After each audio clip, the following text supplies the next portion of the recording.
Physically, I think we recovered well from the match Tuesday against DC. Um, and, what we saw today, of course, some fatigued legs and faces, but come game time this Saturday, everybody should be, back to their normal level. We'll adapt training tomorrow accordingly, so don't see any issues physically for this game, other than, a standard 3-game week. There's always some signs of fatigue, but there are ways to manage that as well, and we'll prepare the team accordingly. We'll open it up for questions, starting with Katya. Thanks, Crystal. Hi, Steve.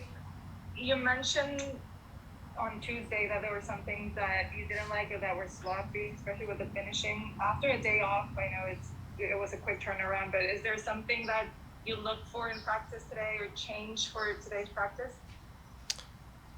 Not immediately, no. Those things are, issues that are thankfully not a problem weekly. So it's just hopefully it's just a one-off. But in these short weeks, there's a whole lot of time to fix issues. Nor do I believe it's an issue that's ongoing. And so no need to address it right now. We address it in our regular training schedule anyway. So it's part of our regular topics that we touch on.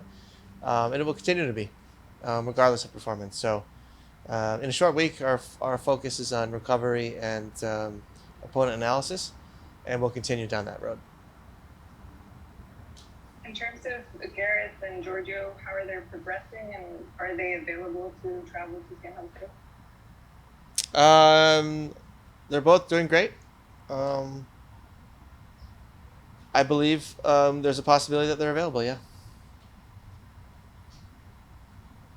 And last one for me, what are you expecting to see against San Jose? It's a tough place sometimes to play at, but the team has performed so well, both at home and on the road, and just so they can continue that positive streak.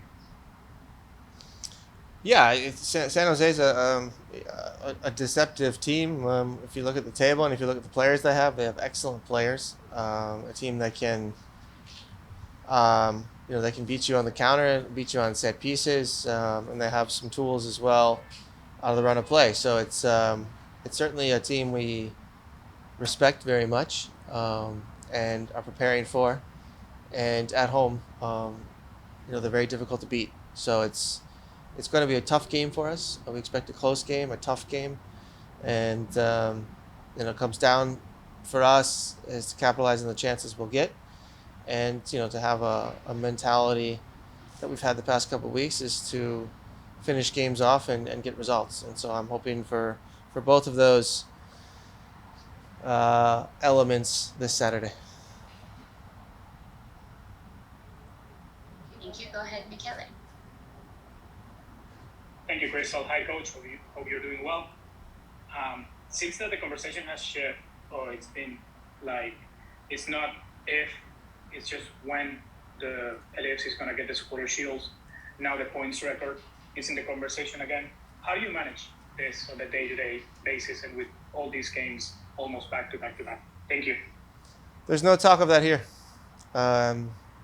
We have a game Saturday against San Jose, and that's what we're focused on completing in a successful manner. How many points that gives us at the end of this week, I don't know. We'll find out, but there's no talk long-term here. We're focused on the next 45 minutes we're playing, and we'll deal with the 45 minutes after that. Thank you. Appreciate it. Mm-hmm. Go ahead, Consuelo. Next.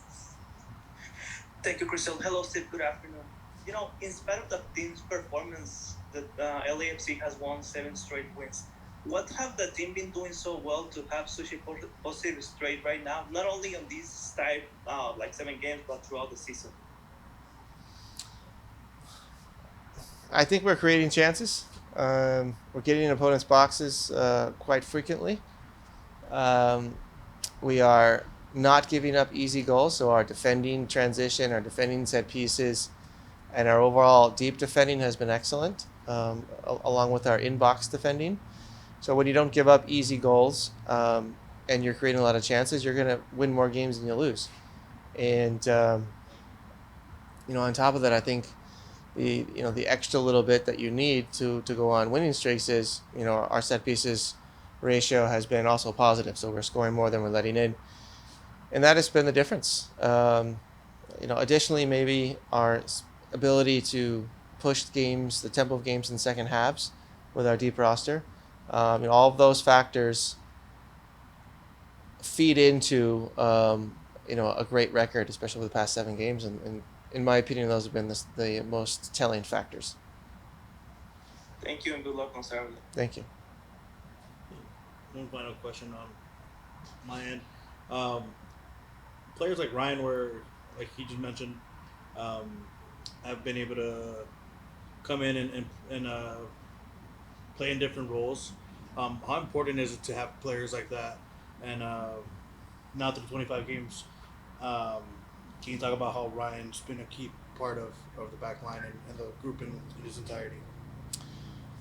Yeah, building a roster.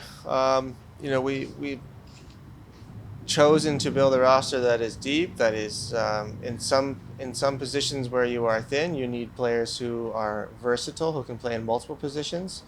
Ryan is one of those guys who has a very high football IQ. Another one would be Kellen Acosta, who's helped us out in a number of positions this year. And those are all factors you have to consider when building a roster, and that was definitely on our minds when both of these players' names came up. And they have proven their worth this season, being able to sometimes come from the bench in impact games, sometimes starting in different positions. And it's been a huge help for us as a coaching staff. Thank you, Steve. Mhm. Or not sure. Is there another one? Last question from Michele.